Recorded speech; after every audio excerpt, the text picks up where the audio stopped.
Bienvenue au balado L'investisseur transformé.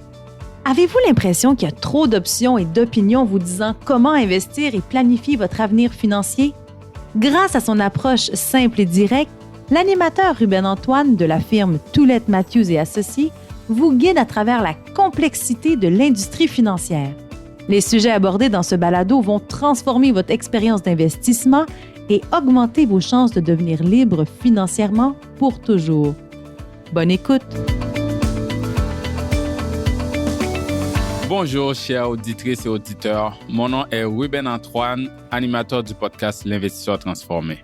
Dans l'épisode 4 qui est sorti à la fin mars, j'ai eu une super belle conversation avec ma collègue Julie Desrosiers sur l'importance d'avoir une philosophie de placement, qui est en fait un plan qui nous guide sur comment investir notre argent. Mais comme on le sait, il y a plusieurs façons d'investir. Il y a plusieurs stratégies. Certains vont s'engager à sélectionner des titres, quelques actions, en espérant que ces actions-là vont bien faire dans l'avenir. Certains vont regarder la performance passée de certains fonds et se baser sur ça pour sélectionner ces fonds de placement-là dans leur portefeuille. D'autres vont essayer de prédire les mouvements du marché, prédire l'avenir, les fluctuations pour savoir quand rentrer ou sortir dans le marché boursier, ce qu'on appelle l'anticipation du marché ou le market timing. Donc, comment qu'on va savoir si l'une de ces stratégies-là est la bonne philosophie d'investissement? Pour répondre à cette question, pourquoi ne pas se baser sur ceux qui ont déjà un immense succès dans le domaine des placements? Donc, aujourd'hui, le but de l'épisode, c'est de couvrir les grands principes pour réussir en investissement en se basant sur la philosophie d'investissement de la grande compagnie à succès Vanguard. Là, je le sais, plusieurs d'entre vous, je suis sûr que vous avez jamais entendu parler de Vanguard, alors que c'est quand même la deuxième plus grande compagnie de fonds d'investissement au monde avec 8,5 trillions d'actifs sous gestion. Juste pour vous donner un peu de perspective sur la taille de cette firme, Vanguard est 2 à 3 fois plus grande que les grandes sociétés d'investissement américaines qu'on connaît comme Fidelity, Morgan Stanley et JP Morgan. Et Vanguard est aussi 10 fois, je dis bien 10 fois plus grande que notre plus grande banque canadienne, la Banque Royale.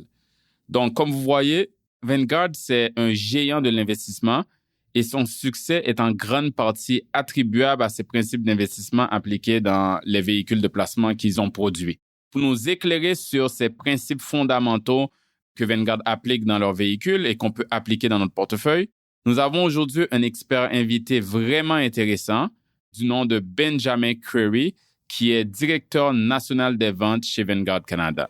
Donc, j'espère que vous allez apprécier la belle conversation que j'ai eue avec Benjamin. Bonjour Ben, comment ça va aujourd'hui?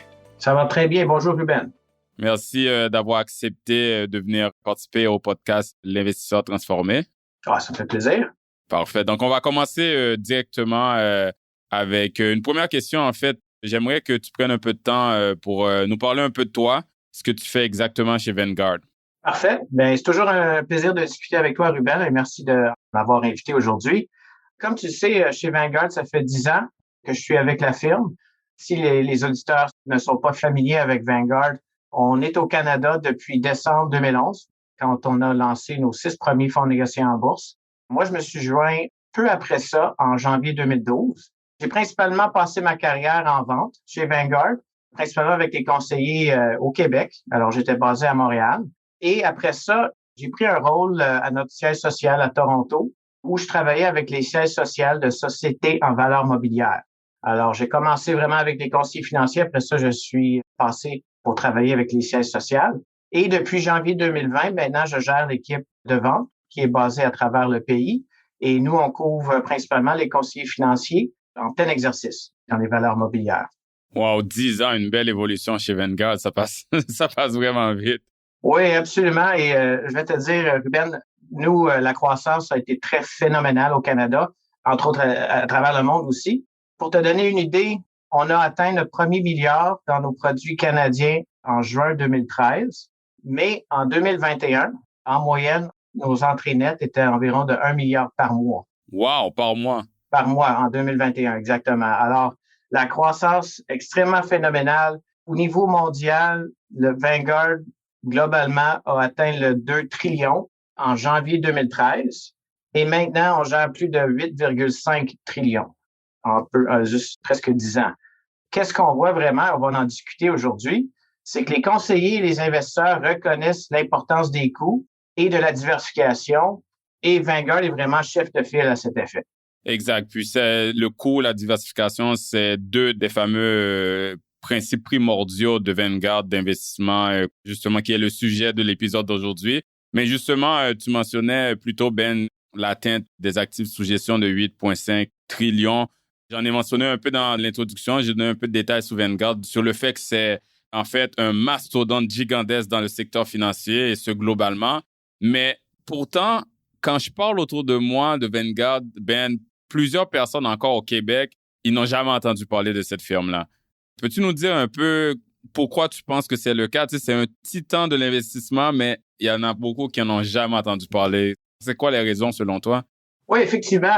Mais je vais me dire, notre fondateur, Jack Bogle, a vraiment amené une clientèle très fidèle à Vanguard. Alors, ceux qui nous connaissent nous aiment beaucoup.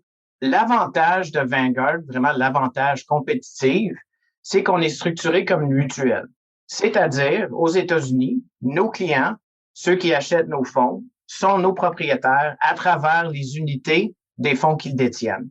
Alors vraiment, qu'est-ce qu'on fait, nous? C'est qu'on récompense nos propriétaires, qui sont aussi nos clients, en réduisant nos frais de gestion quand nos actifs augmentent. C'est comme un peu une coopérative, là. Il n'y a pas des actionnaires au public, mettons, qui détiennent ça avec le but de la firme de juste maximiser le rendement des actionnaires. Dans le fond, les actionnaires, ce sont les clients. Exactement. On n'est pas une compagnie publique où est-ce qu'on est coté à la bourse. On n'est pas une compagnie privée où est-ce qu'on est détenu par une famille ou un nombre restreint d'investisseurs. C'est vraiment que nos clients sont aussi nos propriétaires à travers une structure qu'on appelle une mutuelle. Alors, ici au Canada, nous bénéficions de cela aussi car nous sommes détenus par Vanguard des États-Unis. C'est comme ça qu'on peut toujours être en train de réduire nos frais ici aussi au Canada. Pour te donner une idée, nos frais de gestion sont 57% plus faibles que la moyenne de l'industrie au Canada. Mais pour cette raison, nous dépensons beaucoup moins que nos compétiteurs en marketing. Nous ne faisons pas de parrainage, etc. Alors, c'est pour ça que généralement, on a moins de visibilité à travers des annonces, des choses comme ça. Mais on a vraiment une clientèle très fidèle. Comme je t'ai expliqué, le premier milliard était en juin 2013 et l'année passée, c'était 1 milliard par mois. De plus en plus, les Canadiens, les investisseurs reconnaissent qu'on amène vraiment une bonne proposition de valeur. Je comprends parfaitement ce que tu veux dire. Ben, à la place de charger des hauts frais aux clients pour après dépenser une partie de cet argent-là dans une équipe de représentants sur la route qui vend des fonds à hauts frais ou de la publicité à la télé. Je vois même, il y a des compagnies de fonds mutuels qui ont des pancartes sur le bord de l'autoroute, mais Vanguard, il fait pas ça. Donc, à la place de dépenser tout cet argent-là, vous les retournez dans les poches des investisseurs en gardant les frais vraiment bas. Donc, je peux comprendre, ça fait vraiment du sens. Puis j'imagine aussi que, est-ce que tu dirais qu'il y a plusieurs conseillers plus traditionnels aussi qui n'ont pas nécessairement une motivation à proposer des produits Vanguard? Est-ce que ça pourrait être des raisons aussi? Parce que Vanguard ne paye pas de commission, de ce que je comprends, non? Exactement. Depuis notre fondation en 1975, nous ne payons pas de commission. On travaille strictement avec les conseillers qui offrent des comptes à honoraires ou qui soient discrétionnaires, ou est-ce que c'est honoraire aussi. Alors, Vanguard n'a jamais payé de commission. OK. Donc, ça explique pourquoi. Mais comme tu dis, la clientèle est fidèle. Moi, je suis un grand fan de Vanguard, donc c'est sûr que je connais Vanguard très bien et j'en parle autour de moi. Mais tout ça pour dire qu'on comprend. Vanguard, c'est un géant du secteur de la gestion d'actifs et la compagnie a créé plusieurs véhicules de placement comme tu as mentionné des fonds négociés en bourse, des fonds mutuels qui permettent aux gens comme toi et moi, les gens du public, d'investir efficacement sur le marché des actions et des obligations. Maintenant, parlons des 4 principes fondamentaux qui constituent la base de philosophie de placement de Vanguard. Ces 4 piliers-là, moi, j'ai lu le document où vous décrivez ça, que tu m'as fait parvenir, Ben. Les 4 piliers sont de penser aux objectifs, maintenir des faibles coûts, comme tu as mentionné plus tôt, maintenir l'équilibre et le 4e, d'être discipliné. Donc, on va commencer avec le premier, qui est sur les objectifs. Qu'est-ce que tu pourrais nous dire là-dessus, nous partager là-dessus, Ben? Oui, absolument, Ruben. Et je sais que vous en avez déjà parlé dans votre podcast. Quand on parle des objectifs, c'est important parce que ça va déterminer notre horizon de placement, c'est-à-dire le niveau de risque approprié qu'on peut prendre dans notre portefeuille pour maximiser les chances de succès. Alors, faut savoir pourquoi est-ce qu'on investit. Est-ce que c'est pour un chalet, pour l'éducation, pour la retraite? Et ça va déterminer quand on va avoir besoin de notre argent et combien qu'on aura besoin basé sur qu'est-ce qu'on a en termes d'épargne en ce moment. Ah oui, ça, c'est un principe clé, en fait. C'est la base, c'est la fondation, parce que pour savoir où est-ce qu'on veut aller, il faut connaître notre destination. Et en fait, les objectifs, c'est ça qui va nous motiver, j'imagine, parce qu'on veut atteindre ces objectifs-là. C'est des objectifs personnels, à mettre les choses en place, à rester discipliné, à faire ce qu'il faut faire pour les atteindre. Donc, c'est la base du pourquoi, en fait, de l'investissement. Si on parle d'un autre principe fondamental en investissement qui est de maintenir de faibles coûts, si je te demanderais, Ben, pourquoi c'est si important, en fait? On le sait que intuitivement, ça fait du sens, mais pourquoi c'est si important de garder les coûts bas? Oui, effectivement. Que ce soit une gestion indicielle, alors si on achète un produit qui suit un indice de référence, ou que ce soit une gestion active, les coûts sont importants parce qu'ils ont un impact direct sur les rendements. Par exemple, si Vanguard a fait une étude, si on investit 100 000 et on applique un rendement hypothétique de 6 on a utilisé 6 parce que généralement, les actions en moyenne nous donnent entre 6 et 9 de rendement si on regarde dans l'histoire.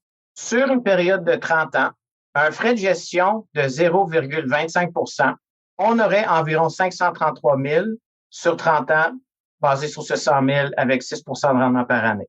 Si les frais de gestion seraient à 0,62 qui est environ la moyenne de l'industrie dans les séries F, les fonds négociés en bourse, etc., on aurait environ 477 000 après une période de 30 ans.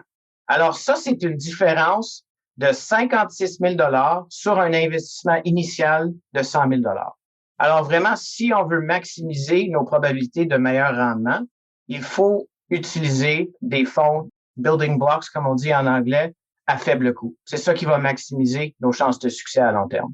Mathématiquement, ça fait du sens. Puis, tu as utilisé 0,62 pour le plus haut frais, c'est ça, dans ton exemple? Exact, oui. Même 0,62 que tu viens d'utiliser, c'est bas par rapport à ce que plusieurs personnes payent, en fait, parce qu'il y a plusieurs personnes qui sont... Je pense que j'avais vu que le Canada est un des pays où il y a les plus hauts frais de gestion dans le monde. La médiane était autour de 2,5 quand on met tous les fonds mutuels, etc. Je pense qu'il y avait juste l'Italie ou Taïwan qui est au-dessus, qui est pire que le Canada, en fait. Donc, on est dans les pays où on paye le plus haut au monde. Je pense qu'il y a même des institutions financières qui ont des actions collectives contre elles parce que les gens réalisent qu'ils ont payé trop de frais. C'est fou comment tu as utilisé 0,62 de hauts frais, puis ça fait une grande différence. Si tu utiliserais 2,5, là, la différence serait encore plus énorme en termes de frais, d'économie de coûts qu'on peut faire, qu'on vise des solutions d'investissement à frais moins élevés, en fait. Absolument. Malheureusement, au Canada, comme tu as expliqué, on paye des frais assez élevés comparativement. Mais qu'est-ce que je peux te dire? Quand on regarde la croissance des actifs chez Vanguard, nous, on est vraiment reconnus en tant que mutuelle comme le chef de file en termes d'offrant des fonds à faible coût. On voit que les investisseurs réalisent l'impact à long terme que les coûts peuvent avoir et ça explique en partie la forte croissance que Vanguard a vue d'ici ces dernières années. Exact. Juste une petite chose là-dessus, Ben, j'écoutais un autre podcast d'un confrère de l'industrie, un autre planificateur financier qui a un podcast en français. Et il y avait un invité sur un vice-président régional d'une grande firme de fonds mutuels sur le podcast. Et à mon étonnement, cet invité-là avait mentionné en fait qu'il n'y a pas de recherche qui démontre qu'il y a une corrélation entre les frais et le rendement. Et puis ça m'avait vraiment surpris parce que je regarde juste, nous on dit tout le temps qu'on aime, on a une philosophie d'investissement éprouvée dans le sens qu'on aime regarder ce que la recherche a démontré. Et il y a en fait une multitude d'études qui prouvent qu'il y a un lien direct entre les frais et le rendement. Dans le document de Vanguard, justement, que j'ai lu, il y a un exemple, il y a le Financial Research Corporation qui avait fait une étude en 2002 qui a révélé que, en fait, le ratio des frais de gestion des fonds est le facteur le plus fiable pour prédire le rendement futur. Puis là, il y a beaucoup d'autres études similaires qui ont la même conclusion. Donc, moi, ça me fait capoter encore qu'il y a des gens de l'industrie qui passent le message que le frais n'a aucun lien avec le rendement, alors que c'est faux parce que, en fait, il y a même des gens qui disent que dans plusieurs autres domaines, payer plus cher, c'est un gage de qualité, alors que dans le secteur financier, c'est un des seuls domaines où, des fois, quand tu payes plus cher, tu as une moins bonne qualité, mettons. Donc, c'est un peu dommage, mais heureusement, il y a des films comme Vanguard qui promouvoient le fait que d'aller vers les bas frais, c'est ça qui est dans l'intérêt de l'investisseur. Effectivement, Ruben, comme tu l'as dit, les frais ont un impact direct sur la probabilité d'avoir une meilleure performance à long terme. L'autre facteur aussi qui a un impact assez prononcé, c'est le taux de roulement. Alors, c'est les coûts et le taux de roulement. Ça, c'est les deux facteurs qui vont avoir l'impact le plus grand ou le plus sévère sur les rendements. Juste pour le bénéfice des auditeurs, c'est quoi le taux de roulement? Le taux de roulement, c'est la fréquence qu'on vend et achète les titres sous-jacents dans un fonds. Exact. Donc, dans le fond, il y a des documents des fonds, on peut voir le taux de roulement. Puis si on voit que, mettons, fonds X a un taux de roulement de 50%, ça veut dire qu'au courant de cette année-là, ils ont remplacé, ils ont vendu et réacheté à peu près la moitié du portefeuille. Si c'est un taux de roulement de 100%, ils ont tout vendu le portefeuille pendant l'année pour le remplacer avec des nouveaux titres. Et j'imagine, ça a un impact à cause de quoi? À cause de l'impact fiscal que ça peut créer, dans le fond, dans le portefeuille? C'est quoi qui fait que ça a un impact avec le rendement? Effectivement, l'impact fiscal, ça a un effet. Et c'est aussi les coûts de transaction, parce que chaque transaction a un coût. On appelle ça le spread, l'écart entre l'offre et l'achat. Et aussi, le plus de décisions qu'on prend, le plus de probabilité qu'on a de prendre de mauvaises décisions. Logiquement, le plus qu'on essaye de deviner qu'est-ce qui va se passer, on a plus de probabilité de se tromper. Donc, ça augmente les coûts de transaction. Ça fait que il y a trop de décisions. Et puis, moi, je faisais référence à l'impact fiscal parce que je pensais au coût fiscal. Parce que quand tu vends, tu génères des gains en capital. Le client, lui, il va recevoir des gains en capital qu'il doit payer de l'impôt dessus. Et l'impôt, c'est un coût aussi. Donc, tout ça, ça vient réduire le rendement. Donc, tout ça pour dire, en tout cas, je pense qu'on a fait le tour des coûts, mais les coûts, les frais, un principe primordial quand on parle de grands principes d'investissement, il faut essayer à les réduire dans un portefeuille. Passons à un autre pilier, un autre pilier de base en investissement qui est l'équilibre. Vanguard, en fait, prône une approche d'investissement qui se concentre sur la répartition d'actifs, la diversification de son portefeuille. Donc, plusieurs personnes, pensent que la meilleure façon d'investir, c'est d'acheter quelques actions, transiger, ce qu'on appelle trader à court terme, ou d'essayer de market timing, d'anticiper les mouvements du marché. Mais moi, j'aimerais savoir, selon toi et selon les principes de Vanguard, est-ce que c'est vraiment ça qui détermine le rendement? Est-ce que c'est vraiment ce genre d'approche-là qui va déterminer la performance et la variabilité d'un portefeuille? En fait, Ruben, ça, c'est une idée fausse assez courante dans notre industrie. Ah oui! Oui. Et comme tu sais, Vanguard, tout ce qu'on fait, c'est basé sur les recherches académiques. On est des, comme on dit en anglais, evidence-based investors. Vanguard a fait une recherche, pas de surprise, pour déterminer qu'est-ce qui explique la variabilité de rendement en regardant les fonds équilibrés, soit les fonds diversifiés entre les actions et le revenu fixe. Qu'est-ce qu'on a vu? C'est qu'au Canada, 86% de la variabilité des rendements sont basés sur la décision de répartition d'actifs, soit le pourcentage entre les actions et le revenu fixe. On a fait la même recherche aux États-Unis, c'est encore plus élevé à 91%. En Australie, c'est 89%. Et au Royaume-Uni, c'est 80%. Alors, qu'est-ce qu'on appelle la répartition d'actifs stratégiques, l'équilibre entre les actions et le revenu fixe? Ça, c'est la décision la plus importante et ça doit être basé sur nos objectifs. Alors, c'est vraiment la décision de notre répartition d'actifs, le risque qu'on veut prendre dans notre portefeuille, qui va avoir l'impact la plus grande sur la variabilité de notre rendement.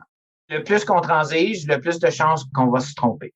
C'est fou quand même parce que, comme je disais tantôt, je parle autour de moi, beaucoup de personnes commencent à, surtout depuis la pandémie, les gens sont intéressés au marché, ils ont un peu d'argent, ils ont un peu de temps, ils commencent à faire du courtage dans leur compte personnel.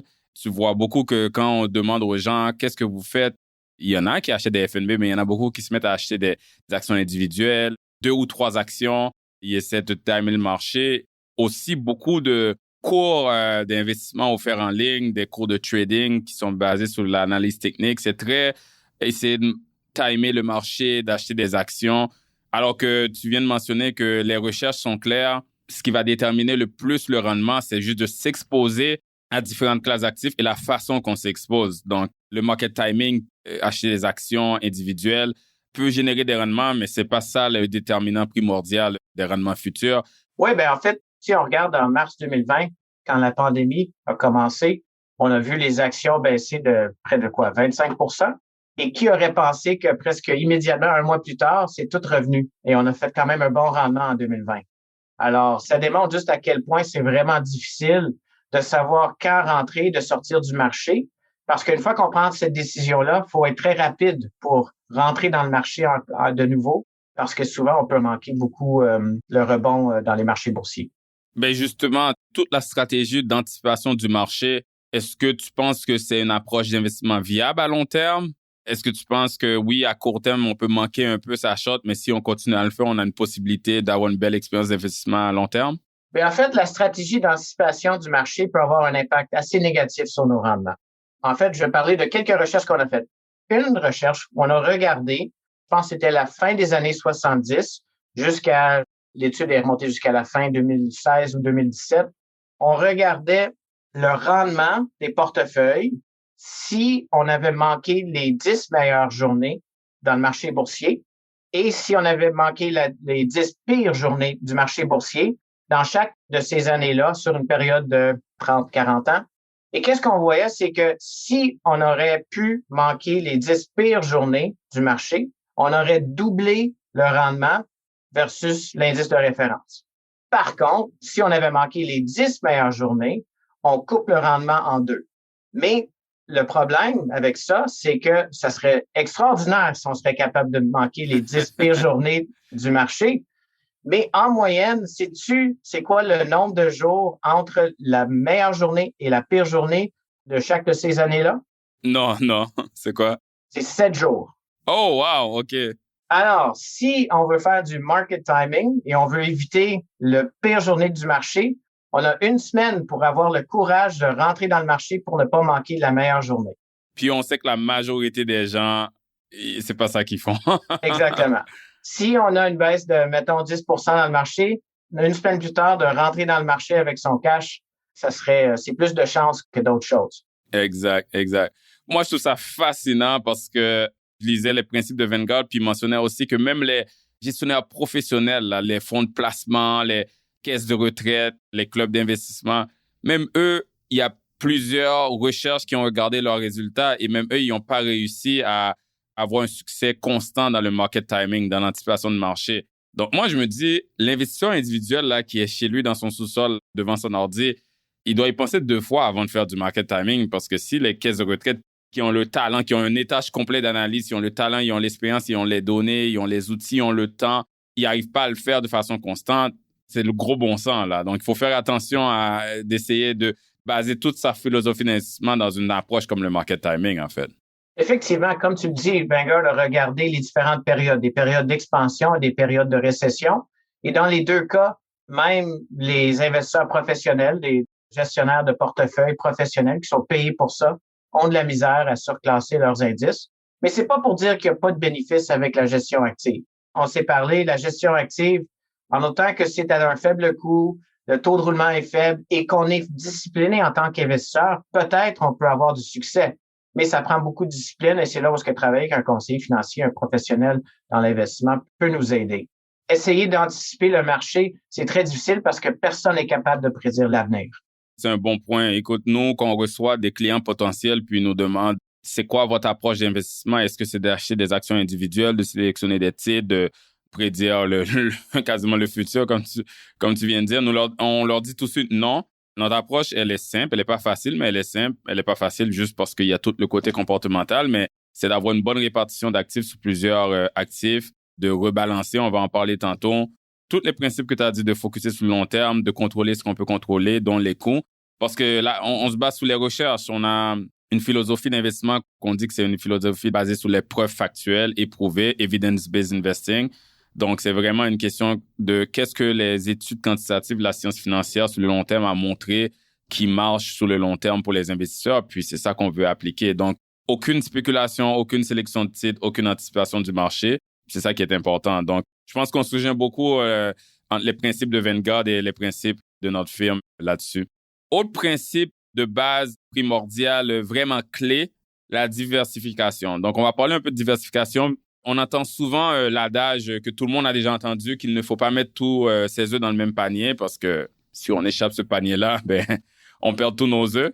Dans un contexte de placement, si on va à la base, qu'est-ce que c'est la diversification? Comment tu définirais la diversification? La diversification, vraiment, c'est gérer notre risque. Vraiment, l'objectif de la diversification, c'est ça, c'est de gérer le risque. la meilleure approche et comment on se diversifie, c'est à travers différents secteurs et industries, différentes géographies et de différentes classes d'actifs. Selon nous, ça, c'est la diversification. C'est avoir un peu de tout, en fait. Exact. Ouais. J'aime donner des exemples de personnes pas de personnes, mais des fois qu'on voit des gens qui, naturellement, ne sont pas diversifiés. Par exemple, moi, j'ai beaucoup d'amis qui sont courtiers immobiliers. Ben, ils investissent dans un type d'actif. Devine lequel, Ben? L'immobilier? L'immobilier, exact. Donc ça, c'est typique parce que la personne, son emploi dépend de l'immobilier et tous ses actifs sont dans l'immobilier. Puis on peut voir ça aussi, des fois, on voit des cadres supérieurs de grandes entreprises qui ont un seul actif qui est les options, les actions de l'entreprise où ils travaillent ou régionalement, on a des fois des clients, des nouveaux clients de la région de l'Alberta, puis qu'on regarde leur portefeuille, ils ont juste des compagnies pétrolières. Ça, c'est des exemples typiques de manque de diversification. On met tous nos œufs dans un même panier. Mais Ben, c'est quoi le danger de faire ça? C'est quoi le danger à ne pas être diversifié? Le danger, c'est que l'économie et les marchés fonctionnent en cycle. Il y aura certains secteurs, certaines industries qui vont avoir des meilleurs résultats, dépendamment du cycle économique. Alors ça, c'est vraiment le danger de ne pas bien diversifier. Tu as mentionné l'Alberta, le Calgary. Quand on détient de l'immobilier à Calgary, et si tous nos placements sont dans des compagnies pétrolières, ben notre immobilier est aussi relié à l'industrie pétrolière. Alors le danger, c'est comme tu dis, tous nos œufs sont dans un panier. Et si ce secteur, cette industrie, ce pays, cette région vit des moments plus difficiles, ben on va en payer pour. Exact. Ma copine m'a donné un vraiment bel exemple de diversification. Aucun rapport avec le secteur de placement. Elle disait, tu sais, puis tout le monde a déjà vécu ça, ou en tout cas, on a vu ça autour de nous, là, c'est qu'on applique pour l'université, tu sais, c'est rendu pratique courante qu'on va appliquer dans 2 ou 3 universités. Comme ça, si on se fait pas admettre dans l'une, au moins on avait un plan B. Ben, c'est la même chose à la diversification. On se prépare à plan B, plan C. S'il y a une portion qui marche pas, ben, on se retrouve pas sans rien, en fait. J'aimerais amener les gens à penser comme ça pour leur placement aussi. Comme tu l'as dit, Ben, c'est d'avoir plusieurs combinés actions, obligations, immobiliers de diverses régions, devises et secteurs. S'il y en a l'un qui marche moins bien, ben, tout notre portefeuille n'est pas dans une fâcheuse situation. Oui, effectivement. Et même si on regarde en 2020, le S&P 500 remporté 15%. Le marché canadien était seulement autour de 4%. Si on s'était dit, le marché US performe mieux, je vais minimiser mes actions canadiennes, je vais maximiser mes actions US, eh bien, cette année, à date, le S&P 500 est à moins 13,5 à peu près, mais le TSX 60, le marché canadien, seulement à la baisse d'à peu près 2%. Alors, c'est vraiment difficile de prédire quel marché va mieux performer à chaque année. Si on met trop d'emphase sur une région, un secteur, une industrie, ben là, on peut avoir des très mauvaises surprises. Exact. Non, c'est un très bel exemple entre l'année passée et cette année, là. Ça s'est reviré de bord entre les actions canadiennes et les actions américaines, définitivement. Donc, l'exemple parfait de diversification. Est-ce qu'on peut être sous-diversifié ou, au contraire, sur-diversifié? Et selon ce que tu vas me répondre, s'il te plaît, si tu peux nous donner quelques exemples, ça serait apprécié. C'est difficile de dire qu'on pourrait être surdiversifié. Dans le contexte de surdiversification, selon nous, c'est probablement qu'on achète beaucoup de fonds, de classes d'actifs qui sont très corrélés ensemble. Alors, oui, on a beaucoup de différentes lignes dans notre portefeuille, mais ils se comportent nécessairement pas différentes. L'autre aspect qu'on voit souvent, c'est que quand on achète un fonds géré activement, parfois, on ne sait pas exactement qu'est-ce qu'il y a dans le portefeuille. Alors, c'est vraiment important de savoir qu'est-ce que les gestionnaires détiennent, parce que si on achète plusieurs fonds gérés activement et on ne regarde pas sous le capot qu'est-ce qu'il y a dans le portefeuille, ça se peut que tous ces gestionnaires-là achètent tous les mêmes titres. Alors là, on peut penser qu'on a une bonne diversification, mais en effet, on achète plein de fonds qui détiennent tous les mêmes titres. Bon point. Exactement. Et l'autre aspect aussi, quand on achète un indice S&P 500 avec Vanguard et l'S&P 500 avec une autre firme, on n'est pas vraiment diversifié parce qu'on a acheté le même indice. Alors, c'est vraiment important de connaître qu'est-ce qu'on a dans le portefeuille pour savoir réellement est-ce qu'on a une bonne diversification. J'aime quand tu as mentionné plusieurs lignes dans le portefeuille parce que ce qu'on voit des fois, c'est que les gens vont arriver et puis tu vois leur portefeuille, ils ont 20 fonds mutuels. Donc, dans leur tête, je suis bien diversifié. Écoute, j'ai celui-là, puis tous les fonds mutuels ont un nom un peu différent, mais c'est très important. Il faut quasiment faire, comme tu l'as dit, un X-ray, là, regarder à l'intérieur de ces fonds-là, parce que si on réalise 80% de tout le portefeuille quand on regarde les fonds mutuels, c'est dans le secteur technologique aux États-Unis, par exemple, on pense qu'on est surdiversifié ou bien diversifié, mais on est en fait sous-diversifié. Oui, effectivement. Et généralement, les investisseurs ont tendance à courir après les rendements. Alors, on va regarder les Morningstar Ratings, les 5 étoiles, les 4 étoiles, etc. Mais comme on s'est dit plus tôt, les marchés fonctionnent en cycle. Si tu as deux gestionnaires qui ont très bien performé, c'est fort probable qu'ils investissent dans les mêmes classes d'actifs parce que c'est ces classes d'actifs-là qui ont bien performé dans le passé.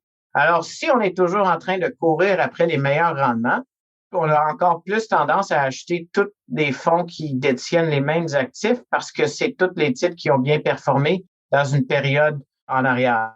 Mais vers l'avant, ça peut changer. Ouais, c'est vraiment un bon point. Donc, très important la diversification, très important de ne pas le baser sur la performance récente. Et aussi, c'est pas la quantité de placements dans le portefeuille qui importe, mais bien leur variété. Tu sais, posséder plusieurs fonds mutuels n'est pas une garantie de diversification adéquate s'il y a beaucoup de chevauchement et de redondance entre eux. Dans ce cas-là, Ben, c'est quoi une bonne diversification? Une bonne diversification, c'est vraiment de choisir des classes d'actifs avec des corrélations faibles, comme actions et revenus fixes, mais aussi différentes régions, différents secteurs. Et nous, en fait, chez Vanguard, ce que tu le sais, nous préférons les approches plus marché total versus les indices de référence qui détiennent seulement les titres à grande et moyenne capitalisation. Qu'est-ce que tu veux dire par marché total pour le bénéfice des auditeurs? Marché total, c'est qu'on dit qu'on achète toutes les actions dans un certain marché. Comme par exemple, notre marché total US détient environ 3500 titres, qui est 3000 titres plus que juste le S&P 500. Alors, on est vraiment très diversifié en tous les secteurs, toutes les industries et toutes les capitalisations. À long terme, ça peut ajouter beaucoup de valeur. Définitivement. Puis, un bon point là-dessus, parce que tu mentionnes marché total, la diversification, on en parle depuis tout à l'heure, on dit que c'est la gestion de risque, mais moi, j'ajouterais aussi, c'est aussi une histoire de rendement, de participer au rendement, parce que il y avait une étude d'une firme Longboard Asset Management qui a révélé que les gains sur les marchés boursiers au fil des temps, là, c'est généré seulement par 25% des actions. Donc, si on n'est pas diversifié sur le marché total, on ne sait pas si on détient ces 25% des actions. Premièrement, on ne connaît pas ces actions-là à l'avance, sinon ça serait parfait. On aurait acheté juste ces 25% de ces actions-là. Mais en ayant une diversification sur le marché total, on s'assure, on le sait que ces actions-là sont incluses. Alors, ça nous permet de ne pas manquer ce rendement-là. Donc, il y a ça aussi dans la diversification. C'est si on se met à acheter juste 10 ou 15 actions, on ne sait pas si les 25% qui vont générer les rendements futurs vont être inclus. Tandis qu'avec le marché total, c'est sûr qu'ils sont inclus. Ça, je pense que c'est un bon point à rajouter. Puis, je pense que c'est un bénéfice d'avoir une approche marché total, en fait. Effectivement. Là, on comprend très bien à quel point la diversification est cruciale pour réussir à long terme en investissement. Parlons maintenant d'un autre principe.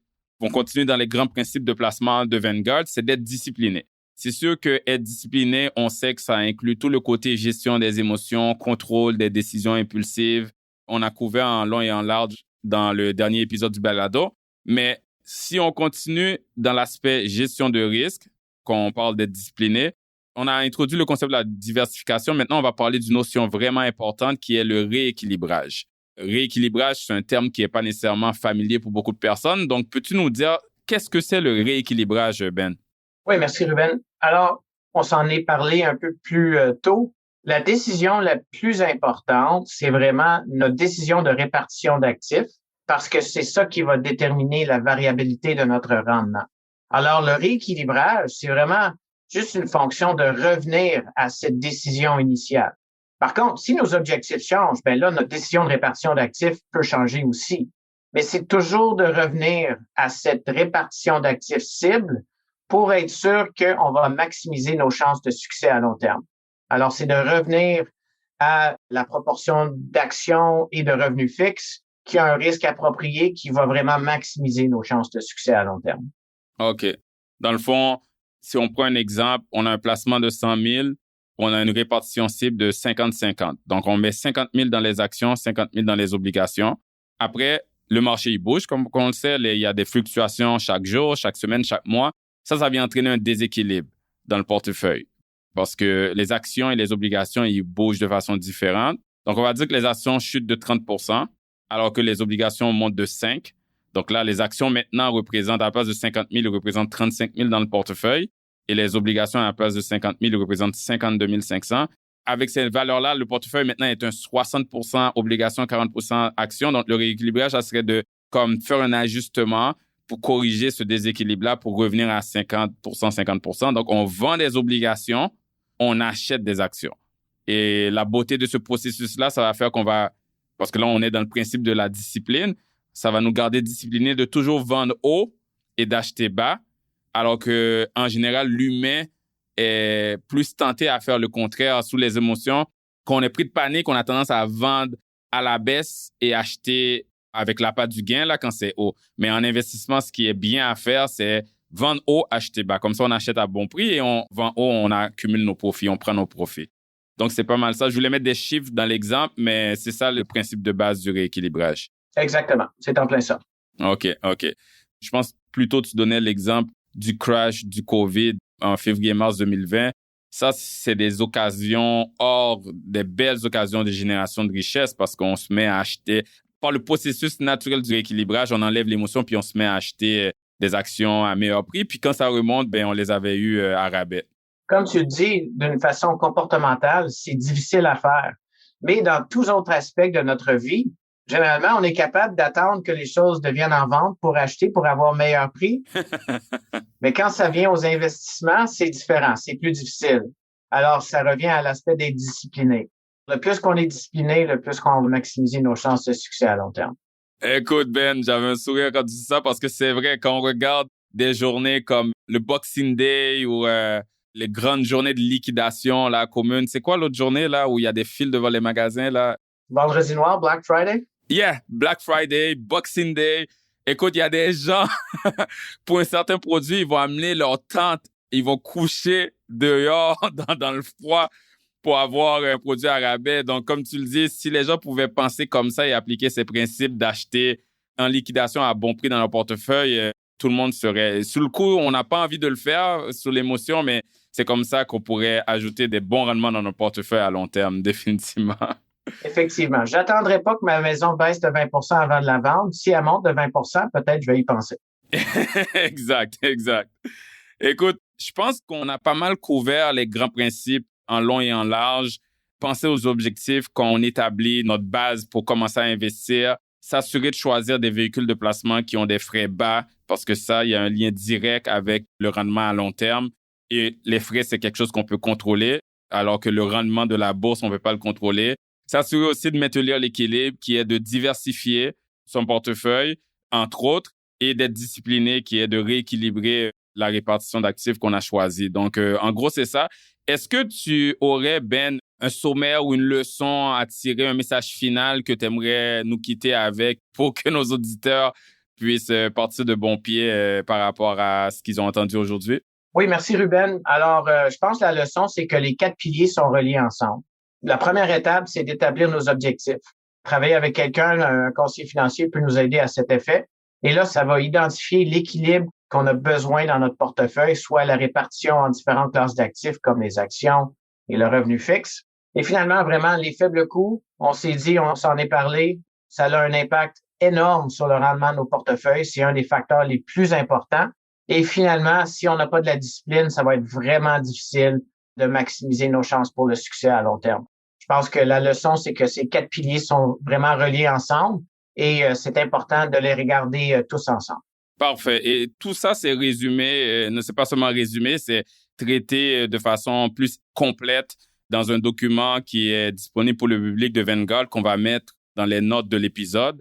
Un document PDF que tout le monde peut aller lire pour approfondir leur connaissance sur ces 4 piliers-là et l'appliquer à leur portefeuille personnel.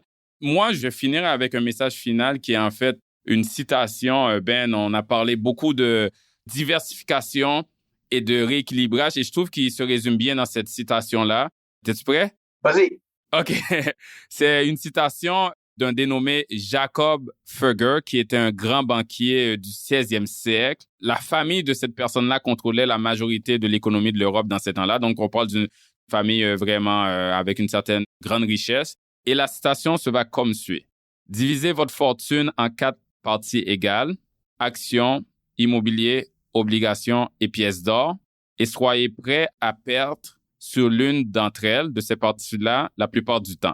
Chaque fois que les différences de performance provoquent un déséquilibre majeur entre chacune de ces parties-là, donc les actions, l'immobilier, l'obligation et les pièces d'or, rebalancez votre fortune en 4 parties égales. » Donc ça, on parle là d'une personne qui vivait au 16e siècle, qui a eu la sagesse, en fait, de tout ce qu'on vient de discuter, de diversification, de rééquilibrage. Donc, pour moi, c'est fou quand même de voir que ces principes-là de base primordiale existaient il y a plusieurs années de ça et tous ces principes primordiaux-là ont voyagé le temps et on les applique encore maintenant aujourd'hui. Donc, ça prouve à quel point que ce sont des piliers fondamentaux intemporels.